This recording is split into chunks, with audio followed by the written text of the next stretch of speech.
ഗുണങ്ങളെന്ന് പറയാൻ നമ്മളെ മനസ്സിലാക്കണം, അങ്ങോട്ടും ഇങ്ങോട്ടും പറഞ്ഞ് അതിനുള്ളൊരു ക്ഷമ വേണം. അങ്ങോട്ടും ഇങ്ങോട്ടും കാര്യങ്ങൾ പറഞ്ഞ് മനസ്സിലാക്കാനായിട്ട് ഒരു ക്ഷമ വേണം. ഒരു കാര്യം പറഞ്ഞാൽ ഉടനെ വഴക്ക് കൂടാനും ഒന്നും പോകാണ്ട് എന്ത് കാര്യമുണ്ടെങ്കിലും പരസ്പരം ഷെയർ ചെയ്ത് സംസാരിച്ച് ആ പ്രശ്നം സോൾവ് ചെയ്ത് മുമ്പോട്ട് പോകാൻ നോക്കണം. നെഗറ്റീവ് പുരുഷനായിരുന്നാലും സ്ത്രീക്കായിരുന്നാലും ഉണ്ട്, മനസ്സിലായില്ലേ? ഓരോ സ്ത്രീക്കും ഓരോ നെഗറ്റീവ് പുരുഷനായിരുന്നാലും അങ്ങനെ ഉണ്ടാവും. അപ്പോൾ വരുന്ന ആളുടെ അനുസരിച്ചിരിക്കും. എൻ്റെ ഒരു കാഴ്ചപ്പാടിൽ അല്ലെങ്കിൽ ഞങ്ങളുടെ ഒരു ലൈഫ് വെച്ച് പറയുകയാണെന്നുണ്ടെന്നുണ്ടെങ്കിൽ എനിക്ക് മുന്നേ ഒരു കാഴ്ചപ്പാടുണ്ടായിരുന്നു. ആഫ്റ്റർ മാരേജ് എനിക്ക് ഇങ്ങനെയൊക്കെ പോകണം, അല്ലെങ്കിൽ ഈ രീതിയിലായിരിക്കണം, എൻ്റെ പാർട്ട്ണർ ഇങ്ങനെ ആയിരിക്കണം, അല്ലെങ്കിൽ എൻ്റെ പാർട്ട്ണർ ഞാൻ ആഗ്രഹിക്കാത്ത അല്ലെങ്കിൽ ഞാൻ അക്സെപ്റ്റ് ചെയ്യാത്ത ഒരു സ്വഭാവമുള്ള ആളാണെങ്കിൽ പോലും എൻ്റെ ഒരു ഇതിലേക്ക് കൊണ്ടുവരണം എന്നുള്ള കാഴ്ചപ്പാട് എനിക്ക് ആദ്യം തന്നെ ഉണ്ടായിരുന്നു ബിഫോർ മാരേജ്. അപ്പോൾ പക്ഷേ ശരിക്കും പറഞ്ഞാൽ കല്യാണത്തിന് ശേഷം ഞാൻ പ്രതീക്ഷ പോലെ തന്നെ എനിക്ക് എന്താ പറയുക, ഞാൻ അക്സെപ്റ്റ് ചെയ്യുന്ന അല്ലെങ്കിൽ ഞാൻ ആഗ്രഹിക്കുന്ന ഒരു സ്വഭാവമുള്ള ആൾ തന്നെയാണ് എനിക്ക് എൻ്റെ പാർട്ട്ണറായിട്ട് ശരിക്കും പറഞ്ഞാൽ കിട്ടിയത്. പിന്നെയെന്ന് വെച്ച് കഴിഞ്ഞാൽ പരസ്പരം വിശ്വാസം, പിന്നെ കമ്മ്യൂണിക്കേഷൻ. ഞാൻ ഓൾമോസ്റ്റ് ഒരു 95% കാര്യങ്ങൾ, ഓൾമോസ്റ്റ് 95% അല്ല, ഓൾമോസ്റ്റ് കാര്യങ്ങൾ ഞാൻ എൻ്റെ പാർട്ട്ണറോട് ഷെയർ ചെയ്യും. ഇപ്പോൾ എനിക്കൊരു ഡെയിലി എൻ്റെ റൊട്ടീൻ ലൈഫിൽ എനിക്കൊരു വിഷയം ഉണ്ടായാലോ, അല്ലെങ്കിൽ എൻ്റെ ഏതെങ്കിലും ഒരു സ്വപ്നങ്ങളോ ആഗ്രഹങ്ങളോ പ്രതീക്ഷകളോ കാഴ്ചപ്പാടോ എന്തെങ്കിലും ഒരു ഇതുണ്ടെങ്കിൽ ഞാൻ ആളുമായിട്ട് ഷെയർ ചെയ്യും. ഈ ഷെയർ ചെയ്യുന്ന സമയത്ത് എന്നെ മനസ്സിലാക്കുന്ന ഒരു ആളാണ് എൻ്റെ പാർട്ട്ണർ. ഞാൻ മനസ്സിലാക്കിയെടുത്തോളം ഞങ്ങളുടെ പാർട്ട്ണർ പാലിക്കേണ്ട പ്രത്യേകിച്ചുള്ള കാര്യങ്ങളെന്ന് പറഞ്ഞു കഴിഞ്ഞാൽ, ഒന്നാമത്തെ കാര്യം ഫാമിലി നല്ല രീതിയിൽ നോക്കുക. ഫാമിലിയെ മാത്രമല്ല, ഇപ്പോൾ ഒരു ഭാര്യ വിഷമിച്ചിരിക്കുമ്പോൾ അത് കണ്ടില്ല എന്ന് നടിച്ചു പോകരുത്. ഒരിക്കലും അത് കണ്ടില്ല എന്ന് നടിക്കരുത്. കഴിയുന്നതും ഇപ്പോൾ ഒരു പാർട്ട്ണറിന് പല പ്രശ്നങ്ങളുണ്ടാവാം. ചിലപ്പോൾ ഓഫീസിൽ പോകുന്നവരായിരിക്കാം, ഓഫീസിൽ നിന്ന് തിരിച്ച് വരുമ്പോൾ അവർക്ക് ഒത്തിരി അധികം പ്രശ്നങ്ങളുണ്ടായിരിക്കാം. ഈ ഓഫീസിലുള്ള കാര്യം അല്ലെങ്കിൽ പുറത്ത് ജോലി ചെയ്യുമ്പോഴുള്ള കാര്യം അത് പുറമേ അത് കഴിഞ്ഞ് അവർ വീട്ടിനകത്തോട്ട് വരുമ്പോൾ അവർക്കൊരു ലോകമുണ്ട്.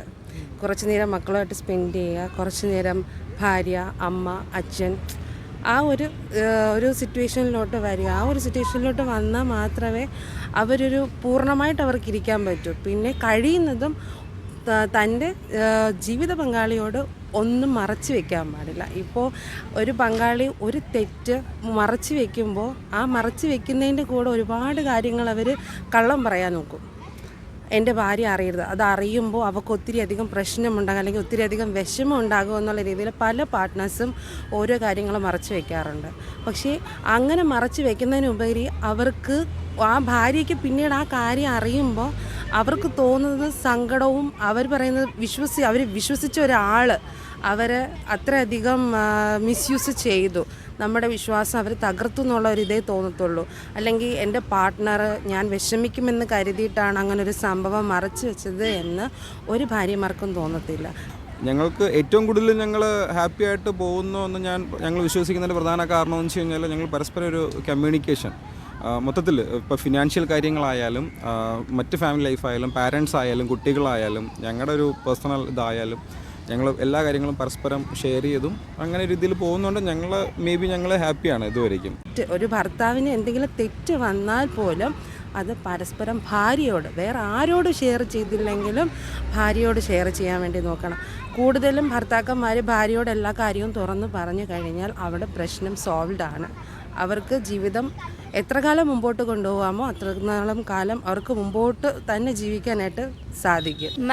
मतलब जो पार्टनर का जो अच्छी हैबिट्स होनी चाहिए वो है कि फैमिली को साथ में लेके चले, फैमिली को समझे, और ये ना कि बात बात पे गुस्सा हो, एंग्री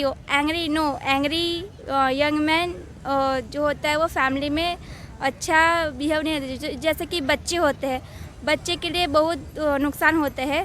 और जैसे कि हम जानते हैं कि फैमिली में साथ में चाहे हो कोई भी या भाई हो या ब्रदर हो, जैसे कि brother any people means good habits जो होता है ब्रदर के लिए, सिस्टर के लिए, मदर फादर के लिए जो होते हैं मैंस, एवरीबडी जो मैंस होते हैं वो अच्छे होते हैं. उनकी जो लैंग्वेज होनी चाहिए वो घर के माहौल के हिसाब से, होम जब बाहर जाते हैं तो उनका जो है बाहर ही रहना चाहिए, और जब घर में आते हैं तो घर जो हाउस में आते एंट्री करते हैं तो उनको जो नेचर हो अच्छा होना चाहिए, गुड वाइब्स होनी चाहिए.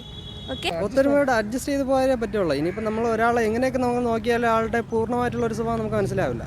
അപ്പം കല്യാണം കഴിച്ചു കഴിഞ്ഞാൽ അങ്ങോട്ടും ഇങ്ങോട്ടുമുള്ള ഒരു അഡ്ജസ്റ്റ്മെൻറ്റ്, അങ്ങോട്ട് മാക്സിമം തുറന്ന് സംസാരിക്കുക. അപ്പോൾ യങ്സ്റ്റേഴ്സിനോട് അല്ലെങ്കിൽ സൊസൈറ്റിയോട് അല്ലെങ്കിൽ ഇപ്പം ന്യൂലി മാരേജോ അല്ലെങ്കിൽ അങ്ങനെ ഒരു മാരേജ് ലൈഫിലേക്ക് വരുന്ന ആളുകളോട് എനിക്ക് പറയാനുള്ളതെന്ന് വെച്ച് കഴിഞ്ഞാൽ പാർട്ട്ണറെ നമ്മൾ പരസ്പരം വിശ്വാസവും ഒരു പരസ്പര കമ്മ്യൂണിക്കേഷൻ, നമ്മുടെ ഒരു ബെസ്റ്റ് ഫ്രണ്ടായിട്ട് നമ്മുടെ പാർട്ട്ണറെ കാണാൻ പറ്റുമെന്നുണ്ടെന്നുണ്ടെങ്കിൽ നമ്മുടെ ഓൾമോസ്റ്റ് കാര്യങ്ങളെല്ലാം ലൈഫിൽ ഹാപ്പി ആയിട്ട് പോകുക എന്നുള്ളതാണ് എൻ്റെ ഒരു കാഴ്ചപ്പാട്. എൻ്റെ മറ്റാളുകളോട് എനിക്ക് പറയാനുള്ളത് അത് തന്നെയാണ്. പാർട്ട്ണറെ നമ്മുടെ ഒരു ഗുഡ് ഫ്രണ്ടായിട്ട് നമ്മുടെ കൂടെ കൂട്ടുക, എല്ലാ കാര്യങ്ങളും ഷെയർ ചെയ്യുക, അവരുടെ കൂടെ ഒന്നും ഒളിക്കാണ്ടിരിക്കുക. ഇപ്പോൾ ഒരു സോഷ്യൽ മീഡിയ കാലഘട്ടം വളരെ ഇതായിട്ട് പൊയ്ക്കൊണ്ടിരിക്കുന്ന ഒരു സമയമാണ്.